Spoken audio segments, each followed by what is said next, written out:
Yuzong. Sabi kasi ni Sanford, guys, ako na to. Uranus lang yan. Kaya kong labanan niya. And then you will buy the Franco. And then eventually yung Hilda. Pwede kayo. Okay naman.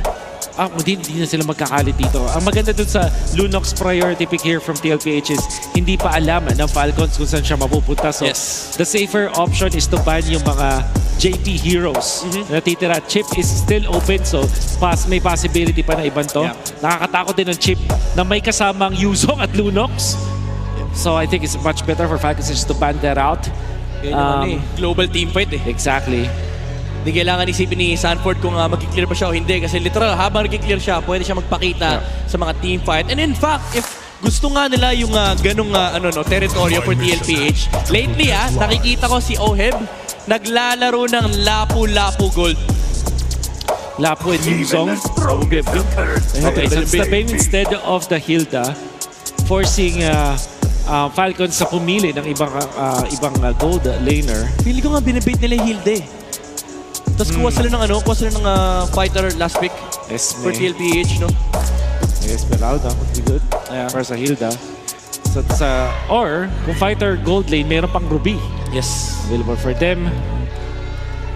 Then again, madali din bumalik dun sa option ng Granger. Kasi expanding river, so double lane option is easy. I really would prescribe sa Falcons na magpan ng Chip, pero hindi. Harit ang kanilang piniling iban. Sobrang tempting ng dito. Okay. So they will get the Hilda themselves para kay JP. Yeah. May pangturo sila ng Uranus, isasalo ng Kimi, may manggugulo kay YSS. Overall, I think that was a solid pick coming out from TLPH.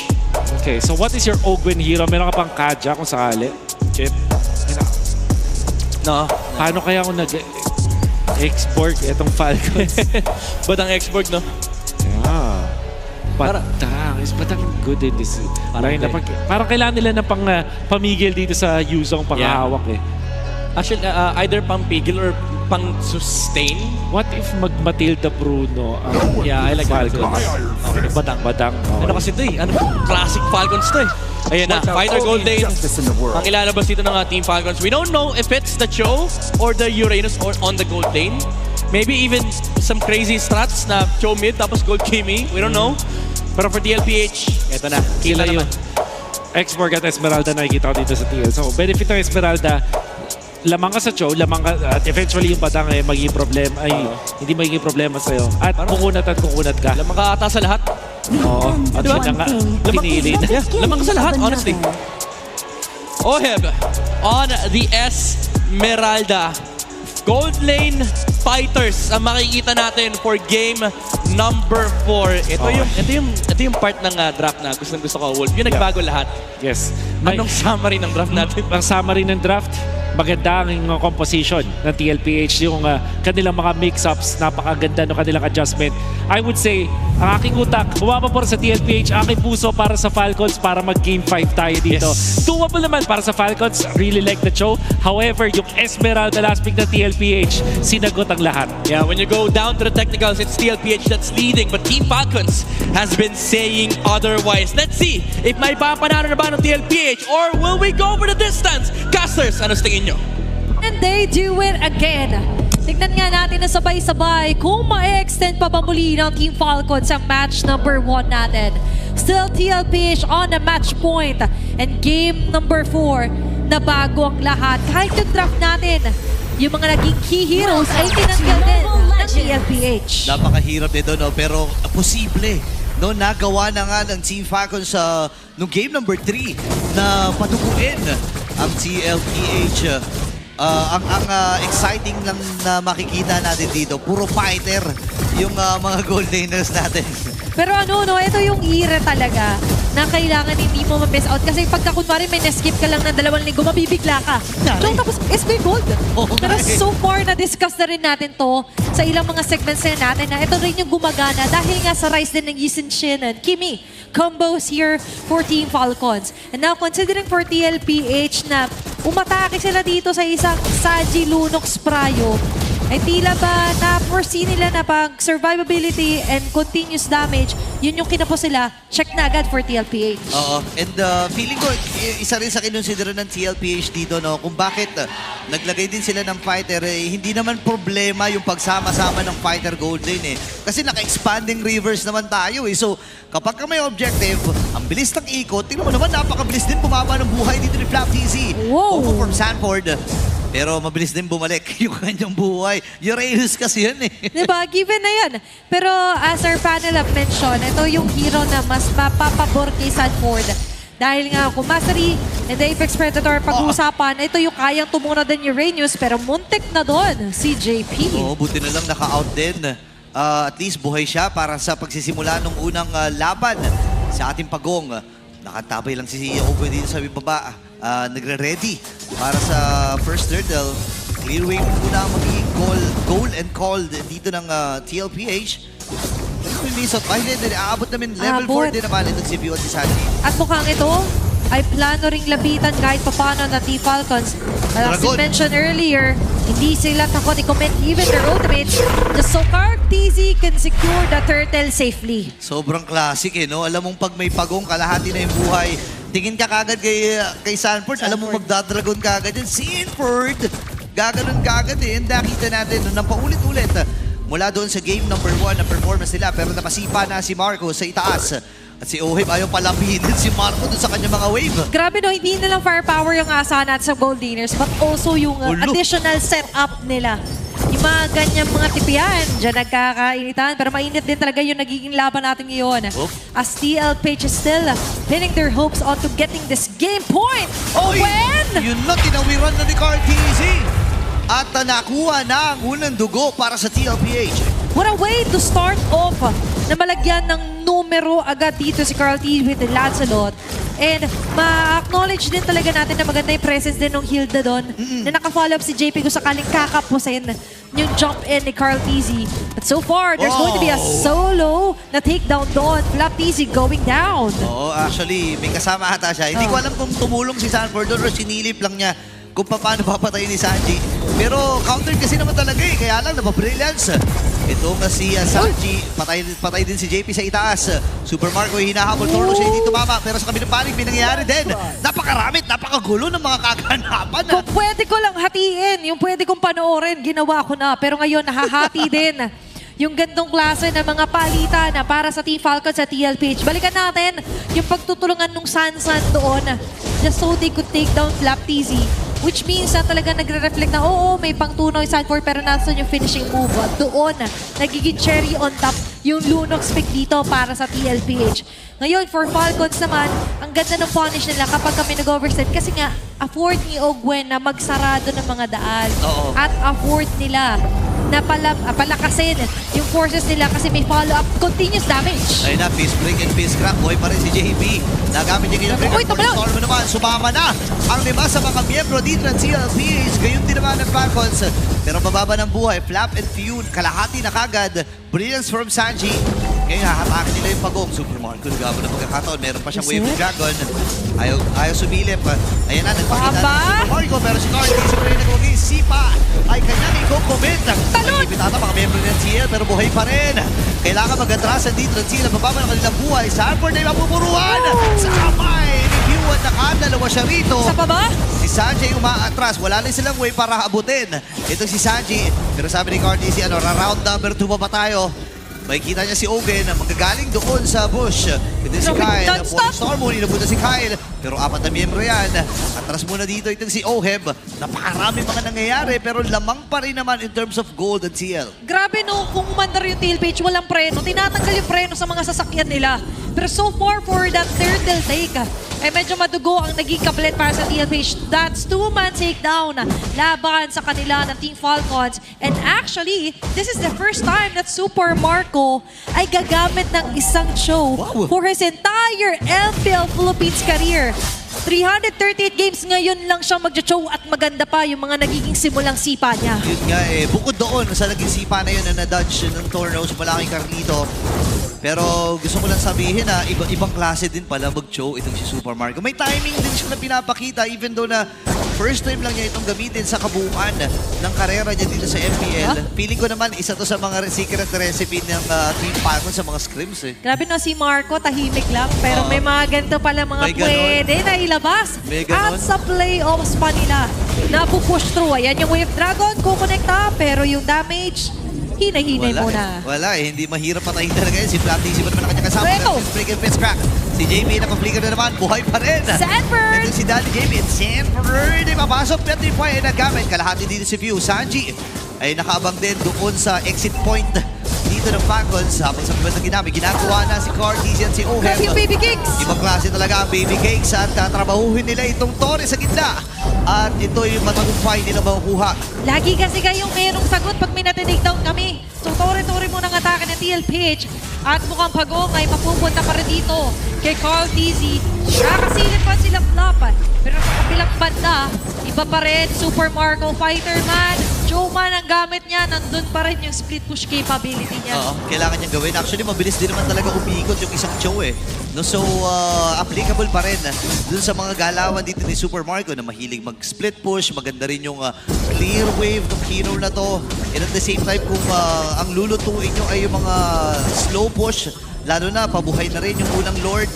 Well, medyo matagal pa naman, pero gusto ko lang sabihin, lalo na pag may Lord ng kasama, so mabilis makatulong itong si Super Marco. Yep, maganda yung gapang. Yung ganong klase ng mga slow burn na ginagawa ng Team Falcons. Nina for Team Liquid Philippines. There's a bit of a power struggle pagdating sa initiation sila. Dahil na rin, kapasok pa lang si JP, maaga na bibigyan dito ng Team Falcons. So, it's up to Oheb to actually capitalize yung Falling Star Moon.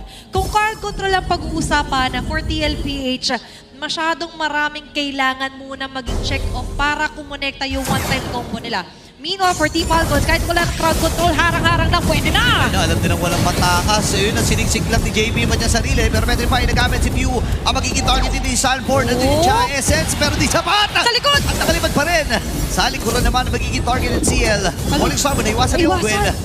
At buhay pa rin naman ang mga miyembro ng Falcons. Walang magiging kamatayan para sa Falcons bukod dito kay JP para sa TL. Diba, right on cue. Na-explain na ko pa lang na si JP time and time again ang pupunuan lang talaga ng Team Falcons. Mas madali kasing kumit dito yung fist break na meron si Ogwen versus Otto with the Falling Star Moon. Ang bilis maiwasan ng Team Falcons. So now, for Team LPH, ang problema talaga ngayon is yung setup nila, yung pick-off nila. Dahil lagi nilang nauunahan dito ng Team Falcons. So far, paunang Lord ay magre-respond na rin. And kung sa head-to-head natin onto Kyle TZ and Carl TZ, nakakalamang pa rin, syempre the GOAT. Pero there are certain aspects sa larong ito na tila ba nakakabangon at sumasabay din si Kyle TZ. No, lalo na sa damage dealt, no, talagang nalakihan na dito ni Kyle TZ. And si Flap ay nagpakita na, magsisimula na ang sayawan sa unang Lord ng laban na ito. Sa itaas na bahagi naman, may ginagawang slow po si Super Marco. At pinaplano din actually ni Oheb na i-cut na rin yung wave. Parehas pa sila na nasa isip. Oh. Pero okay lang sa kanila yan kasi remember, yung mapa natin, Expanding River. Ayan o. Napakabilis rin naman na pwede nila maging movement at ngayon. Mabilis. Tinutunaw yung Lord. Conceal. Andito na yung conceal play. Sino ba ang unang atakihin? Bandang likod, JP na naman mahuli! Flicker ay na-commit. Sobrang classic ng Dragon.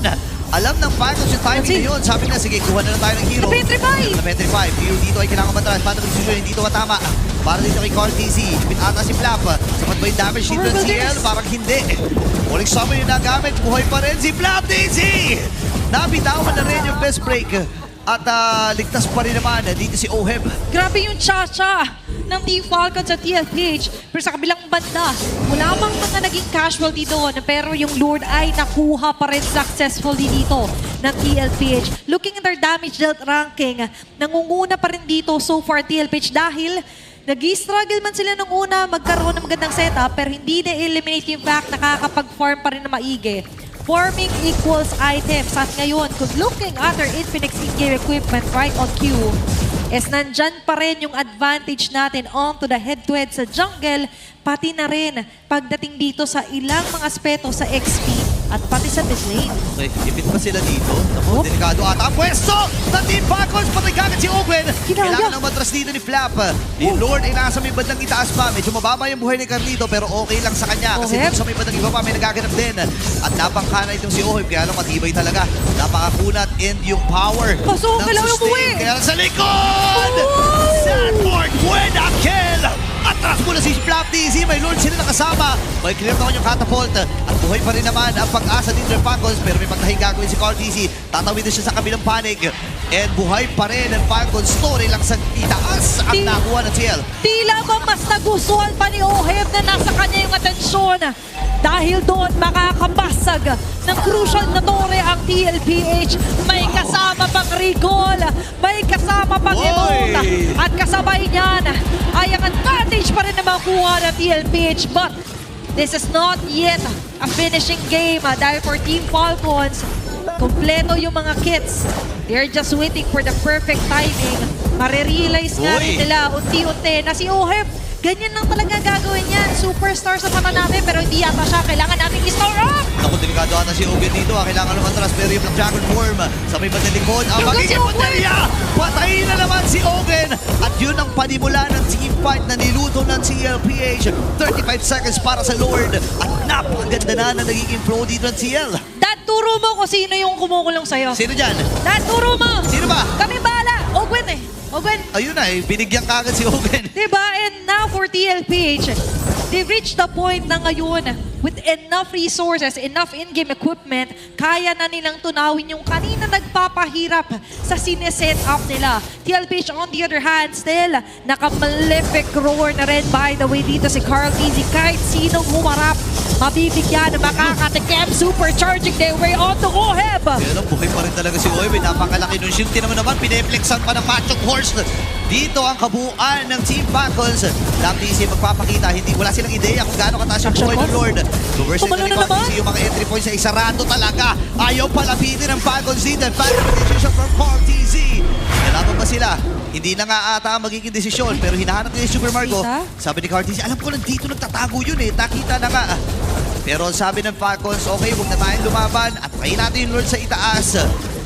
And pakiramdam ko naman mataas din yung kakayahan nila para sa Clear Wave. Kahit Kaya pa paano rin. kahit paano. Yep, meron pa rin naman silang Kimi and Yes Engineer for Kyle TZ and so far, nakakahabol, nagkakaroon naman ng numbers kanina si Pew. Kaso ang problema, kung numbers ang pag-uusapan, lahat ng ito ay pumapabor sa TLPH, getting ready for the Stampede, getting ready for a war here para sa Team Falcons. Unti-unting umabante yung Lord sa taas, may conceal play na magaganap. Ready sila dito at ang mga Titan ay unti-unti nang kumakatok sa base ng Team Falcons. Lord ay mabilis naman matutunaw ng Green Falcons dito pero si Flap TZ, naramdaman niya yung damage ng Torlos, mag-Dragon Form, ginagamit na rin para lang i-zone yung mga miyembro ng Team Falcons. Uri lamang nagiging target pero fist break ay nabitawan na rin dito ni Owen sa likuran na magiging target. Flicker from Owen, okay pa rin naman siya rito, kompleto pa ang 5. JP ang magiging pupuruhan dito ng Falcons. Pero hindi ata sapat yung kanila nagiging damage. Pero sapat ba? Si Super Marco. Si Super Marco sa mga likod. Sino kanya masisipat? Nasipa si JP. Kaya lang siya ang mamamatay. Masyado atang malalim si Carl. Nauntog din. Twist break mula dito kay Open. At nakabawi din naman ang idol ng mga kids. Pero namatay siya sa kamay ni Open. Ngayon din naman si On sa kamay ni Kyle. Pero meron pang nagaganap. Salvador and Flap TZ. Nagpapatibayan lang itong dalawang mga XP laners natin. Wala yung mga core damage dealers dito ng sila ng Falcons. Mahaba pa naman yung objective pero grabe yung naging palitan. Ito yung correct definition na nanay for an eye. In a 2 for 2, 2 for 2 ang ating naging palitan. At kahit ang TLPH ino-acknowledge nila, hindi pa talaga ending lord yung dala nila kanina. Dahil enough ba yung capabilities ng Team Falcons na gumawa ng ganitong klase ng mga play. Nahabol nila dito. Alam nila na nag-traceless na. Delikado ata dito si Kyle TZ pero it's a fake. At si Sanford ang mamamatay. Akala mo doon magtatapos ang lahat. Hindi ba? Lalaban pa palang dito ang Team Falcons. At sa pangalawang pagkakataon, traction pulse. Meron mahuhuli. Pero sa ngayon, ang gusto mo nang hulihin at kunin ng Team Falcons ay ang Torres sa may bandang gitna. Okay, kailangan nilang huminga rito And so far ay nagiging epektibo yung ginagawa nila na funnel strategy. nakita mo kanina dun sa sequence, sinakripisyo talaga ni Super Marco yung sarili niya. Mahanap lang yung rightest target. Hindi man niya nasipa ng maayos itong si Carl TC, pero si JP ang kanyang nabigyan. At dahil doon ay medyo nag-collapse yung formation na binubuo ng TLPH. You know? Sanay tayo na nakakahanap ng magagandang angulo si Super Marco sa mga Moskov, mga Claude para magbigay ng damage. Pero magagandang angulo ng sipa, setup din ay kaya niya rin palang ibigay para sa Team Falcons. At ngayon, ibibigay ang lahat. Pangatlong Lord ang kanilang paglalabanan. Cal TZ nagtatago habang si Curl TZ naman ay kadikit pa rin ng Lord na kanilang hindi bibitawan. May Black Dagger form, classic para kay Sanford. Pero yun, Lord, makukuha pa rin ang batang kambing. Kaya maibitado na lang miyembro dito ng TLPH. Sanford! Okay, pero mapapatay siya sa kamay ni Sanford. Sa likod naman ay masisipa dito si Carl TZ. Torno siya magagamit at buhay pa rin ang Young Gold. Kailangan na kumatras dito ni Kyle. Hinahabol siya ni Oheb. Si Black Dixie to the rescue na reflector yung nagamit niya para lang mailigtas si Kyle. Sanji! Si Sanji hindi ata sasapat. Brilliance ay kanyang nabitawan. Lalaban pa si Kyle. Hindi na nga muna pero yung Lord na buhay kaagad at nasa itaas ito. Medyo nakakakabang depensa ito para sa Team Falcons. Aabot naman ang ilang mga miyembro. Pero sa sitwasyon na to, TLPH, unti-unti na napapangiti. All lines are covered. Apat yung Black TC pa ang atakihin! At napatay si Black TC. Ready na mag-dive ang Fighters. Team Liquid Philippines. Ito yung thought mula dito kay Sanford. And this time si Owen at ang magiginig sa target nila. Sa salubungin ni Kyle, makakapatay siya dito. At ang matitirang Titan nahahakbang patungo sa susunod na kabanata. Walang iba kundi ang Team Liquid